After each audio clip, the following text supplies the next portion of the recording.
"Daddy, please help her." Single dad took down 2 men. Next day the CEO showed up. Bullies tried to break the new teacher in 60 seconds. They were begging for forgiveness. The hallway was unusually quiet when the first scream echoed through Westwood Elementary. New teacher Ms. Elena Rivers, only 3 weeks into her first job, stood trembling as 2 grown men, furious, towering, red-faced, cornered her beside the staircase. She had tried her best to stay calm, but their threats froze her, and just a few steps away, a little girl stood crying, whispering desperately, "Daddy, please help her." Her father heard it instantly. His name was Adam Hale, a single dad who worked 2 jobs and loved his daughter Lily more than life. He didn't run, he charged. Before anyone could process what was happening, Adam stepped between Elena and the men, eyes blazing with the kind of protective fire only a parent could understand. "Back, away from her," he said. They laughed at first, but 60 seconds later, the same men who tried to intimidate Elena were on the floor, clutching their arms, whimpering, begging the teacher and Adam to stop, to forgive, to not call the police. No one understood what had happened, not yet.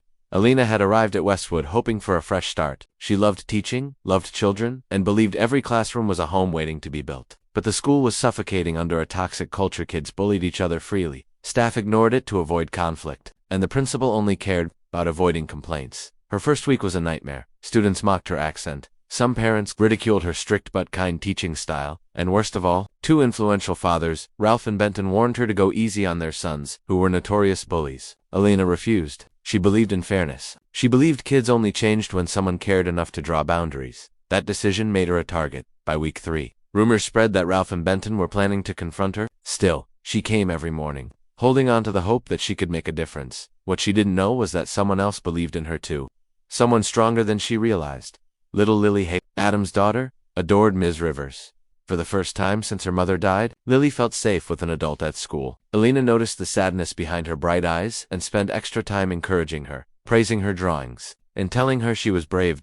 So when Lily saw those 2 men cornering Elena that morning, something inside her broke. She ran faster than she ever had in her life, tears flying from her eyes as she screamed, "Daddy, help her." Adam was delivering supplies to the school office as part of his part-time job. The moment he heard Lily's voice, everything else vanished. He was not a fighter by nature, but he was a father. And he had seen this fear before, the same fear his daughter carried when she used to hide. Bruises caused by neighborhood bullies Adam couldn't find. But today, the danger was right in front of him. He intervened without hesitation. He didn't throw punches. He used firm, controlled self-defense, restraining the men long enough for staff to arrive. He protected Elena and terrified the bullies' fathers so much that by the time adults arrived to break up the scene, the men were stammering apologies and promising they didn't mean anything by it. The entire school saw it. The video spread. Elena didn't know whether to cry, thank him, or pass out. That night, Adam worried he would get fired for causing trouble. He barely slept, replaying the confrontation in his mind. Lily curled against him and whispered that he was her hero, but even that didn't ease his fears. He had lost jobs before. People didn't like dramatic employees. At sunrise, he walked Lily to school anyway. He expected whispers. He expected consequences. He did not expect a sleek, black car pulling up in front of the school, and a sharply dressed woman stepping out with security officers. The school went quiet.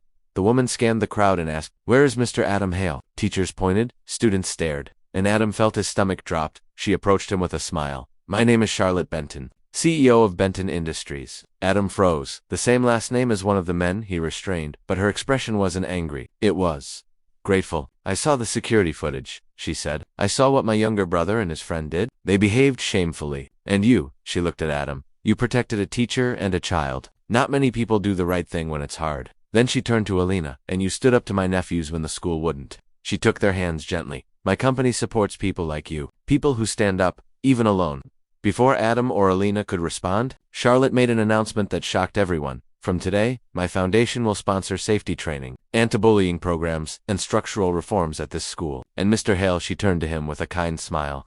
"I'd like to offer you a full-time position as head of community support and campus safety. Better pay, better hours, and a future worthy of the example you set." Elena covered her mouth in disbelief. Lily cheered. Students clapped. Even a few teachers cried.